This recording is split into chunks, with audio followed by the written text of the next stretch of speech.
Caramel was now nestled in the grass, as she had come to understand that Wick was only kidding about all the cow-tipping nonsense. Wick felt envious of Caramel too, but he couldn't sleep. There was so much he wanted to learn. When he closed his eyes, he found himself dreaming about cloven globes of wire and spinning spheres. He couldn't help thinking that somehow everyone had misunderstood what the universe was trying to say.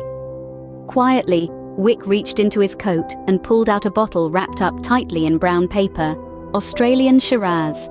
He leaned it against the horse's neck and stroked the horse's mane with calm compassion. Behind him, the cricket was singing to the dying moon so passionately, Wick wondered if the little insect's heart might tremble and burst. Such love! He thought he could sense someone coming up the path, so he left the overpowered cricket to his serenade and began his descent down the path towards the city and the pub in search of the creature he thought might be coming. The rider hunched her shoulders against the wind and drifting snow. The beam of her headlamp revealed little of the established path, and she stepped off, filling her boot with snow and nearly upsetting the buckets of warm water she was carrying. No northern lights tonight. All of the horses were accounted for except Caramel. By day, Caramel delighted in cavorting along the front fence line, putting on a show for her appreciative audience.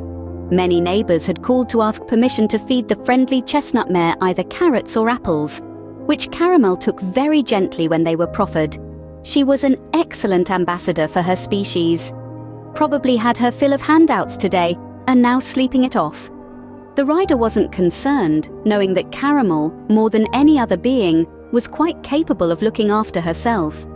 By the time she was returned from working the graveyard shift, she was quite certain that the jaunty red mare would be waiting for her. Crickets have 4 songs, all about love and/or the ensuring and protection of it. Tonight they sang the serenade song of love about to be consummated. They sunk snug into the soft bed of the fallen, rotted tree and showed up math and arithmetic when they two became one, this synergy actually making them more than the sum of 2.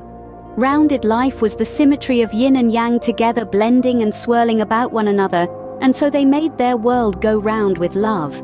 We all know how this is, so we'll skip ahead to some of their later conversations.